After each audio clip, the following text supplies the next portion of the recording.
What's up, everybody? My name is Tam, and this is Tam's Psych Advice. And I want to know from you, INTJs, are you having the type of love, romantic relationships that you want to have? Can you handle some truths if these truths can help you get from, I'm not happy with the way my relationships are going, to, now I have somewhere to start, so that I can get the relationships that I want. And let's say you're dating an INTJ and you really like this INTJ. I personally find INTJs to be extremely attractive. I don't know if I should say that, but I do. You want this relationship to work, but something is just not quite gelling or something isn't quite right. We might hit upon some things, and definitely INTJs, I am not trying to be offensive in any way. We all have stuff that we have to work through. I have just chosen to try to help you, but I know I can't make this type of video for everybody because some types don't handle it very well. So I'm hoping you can handle it. I'm trying to get somewhere with this. If an INTJ hasn't healed from childhood wounds or past relationship traumas, they can become good at manipulating, gaslighting, and finessing the conversation to take away the other person's train of thought. That might be a defense mechanism. Now, this is only if they haven't worked through some things. The other person will feel like they're on a roller coaster ride, getting whipped from left and right. Remember, an INTJ can be a fantastic attorney. They can defend their point. They are used to being strong and dominant and standing up for themselves, but sometimes this could come through in a relationship when they are on the defensive. So the person won't even remember their train of thought or what they were even talking about by the time INTJ gets through derailing them. And not to say that the other person isn't doing something wrong, because the other person could be saying or doing some things that are wrong as well. So basically, if you want to get into the ring with an INTJ, they're going to see some things and they're going to point out some things, and they can be masters at maneuvering when it comes to, I'm going to win this argument. And most relationships have arguments. Let's just say they're having an argument. They will strip the person from their voice, dismiss their feelings. They're capable of this. Not to say that they will or that all of them will. I'm not saying that. But in some cases, INTJ could be very good at dismissing their mate's feelings and getting them to suppress their feelings, especially if the person isn't confrontational. If this happens, the INTJ may fear being hurt from love, and that is the reason that they are being as defensive as they are, is they want to block the hurt. They don't want to let it in. And sometimes in relationships, we get hurt very easily, all of us. There's some internal confusion that could be happening that's triggering this type of reaction from them. But if they can realize what they're doing and become self-aware, that's the key, something amazing happens. When they let down their guard, they can have a beautiful relationship. And that's what all INTJs want when they are endeavoring love. An argument with a friend or a debate or something like that could actually be quite fun with an INTJ, but INTJs can be natural fighters and mentally box someone under the table. In this case, they do not need a fuel to the fire. They need someone who can hold their ground and not be baited. Especially when it comes to love, because you want INTJ to become more vulnerable. They need the space to realize when they're falling into a toxic space so that they can heal. And you want INTJ to start to recognize that. It's not that INTJ is bad, it's just that relationships can trigger buried hurt that must be dealt with. And sometimes that's the only way for us to really heal from the hurts of our past, is through a relationship. Learning to work through our junk with a partner can really help with that. When INTJ is really upset with their mate, the prefrontal cortex blocks them from seeing clearly and can make them angrier if a mate tries to point something out that could make things better for them. It's better to approach an INTJ when they're cool, calm, and collected. An INTJ's default mechanism is to problem solve, and that can be a very good thing. It helps them with system building, it helps them at work. They may try to apply that when it comes to relationships. Sometimes, especially with females want to oftentimes be listened to and heard. They may not want a quick fix solution. Sometimes yes, sometimes no. When an INTJ is in a toxic relationship space, meaning that they're bringing a lot of past junk and unhealed energy into the relationship, what will help them is this frame of mind, that their ability to be transparent and vulnerable can move them out of toxic love patterns. Now, that's easier said than done for all of us. I'm opening myself up for you to potentially trample upon my heart is a very difficult handover that we must all try to learn to do, especially when it comes to the department of love, because you want to let in romance. But it is indeed one of the ways of freeing the self is to become vulnerable. Stop protecting their heart from the person they want to love and invest in emotionally and spiritually and connect with their souls. Put both feet in instead of functioning from the place of sabotage, looking for the exit.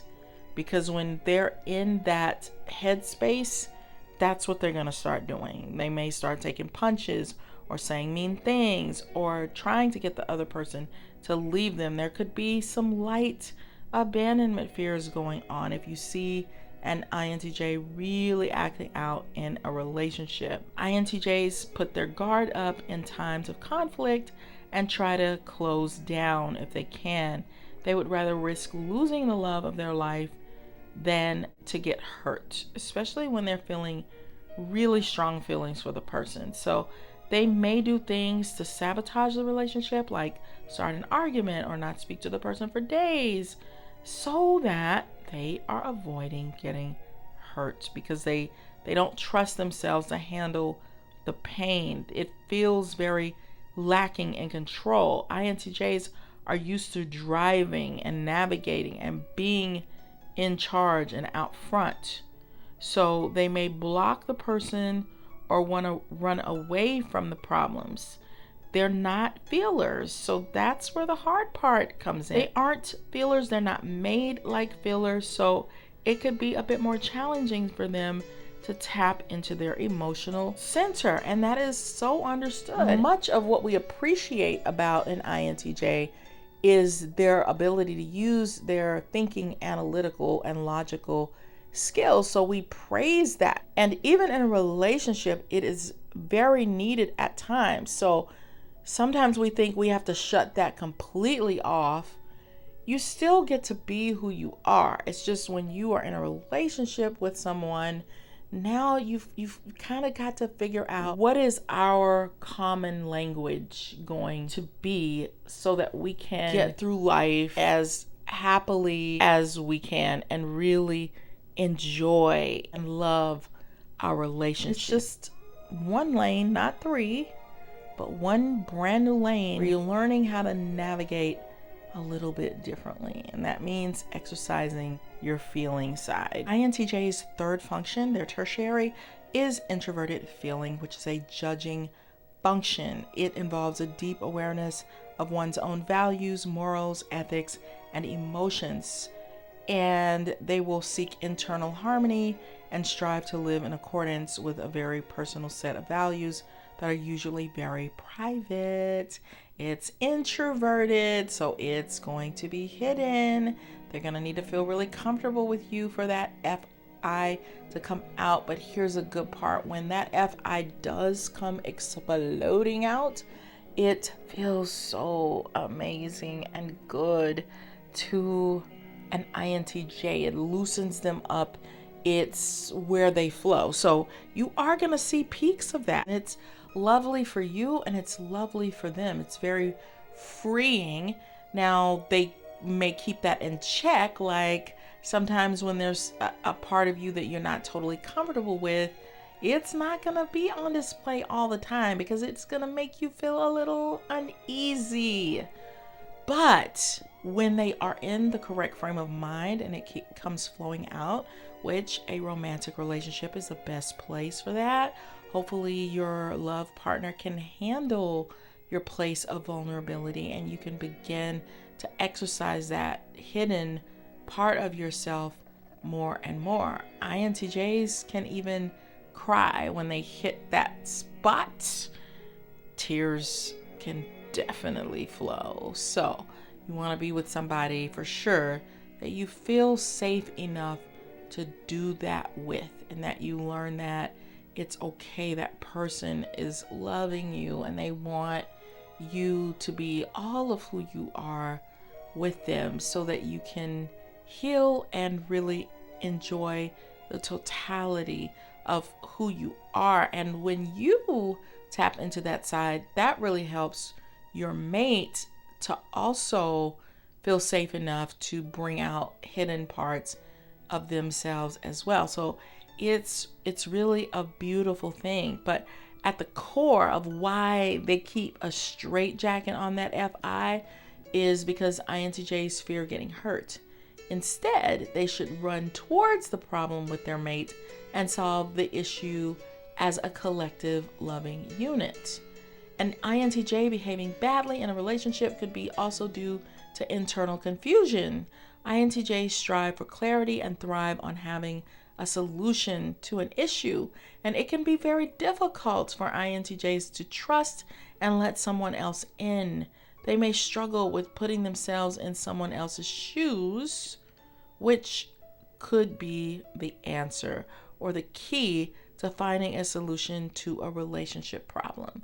So sometimes they're trying to find the solution within themselves when the solution actually lies in the other person. So think about that for a second. Let that really sink in. You now have a partner in life who holds many of the answers that you are trying so desperately to find solutions to. Sometimes INTJs can be making things harder with their complex mind than they need to be. Sometimes the solution is simply understanding, showing compassion and empathy, and showing up for someone else. They tend to do things on a big scale, a grand scale in their everyday life. They are very impressive people, but sometimes come down off of the mountain and take little tiny ant steps. They have to remember to keep a team mentality and not keep score. This is not an athletic match. This is love. So they have to adjust, and that's okay. You have to adjust to being in a loving relationship, which they will greatly benefit from. They can be great talkers, so talk through things. Hopefully you will have a mate who's a good listener and can just let you talk, let you get your thoughts out. You can always create new healthy patterns. And by the way, INTJs like that. Just a little tip. They like it when they have someone that they can just get their thoughts out with. So you can create new healthy patterns of communication and use your strategic mind to figure out what works best for your special and unique relationship. Sometimes INTJs have to think before they speak and put on their sensitivity hat because it is there. Everyone is way more vulnerable in a relationship, way more sensitive, thinkers and feelers alike. Trial and error is necessary. Most people are going to need some level of support when it comes to relationship issues. There are going to be times when none of us know what the heck we're talking about. I don't care what kind of an expert you are. Sometimes you need advice or help from an outside person, which is why I wrote my book, Flip the Script on Love by Tamara Zyon. It's on Amazon. So if you are feeling stuck in your relationship or you just want to make it better or have the best relationship you possibly can, then definitely check out my book. Get a perspective outside of yourself. I'm gonna partner with you on that. So I'm gonna even put an INTJ playlist, so scroll down in the description box so that you can understand yourself better or your loved one. I'll see you guys on the next video. Bye, lovelies.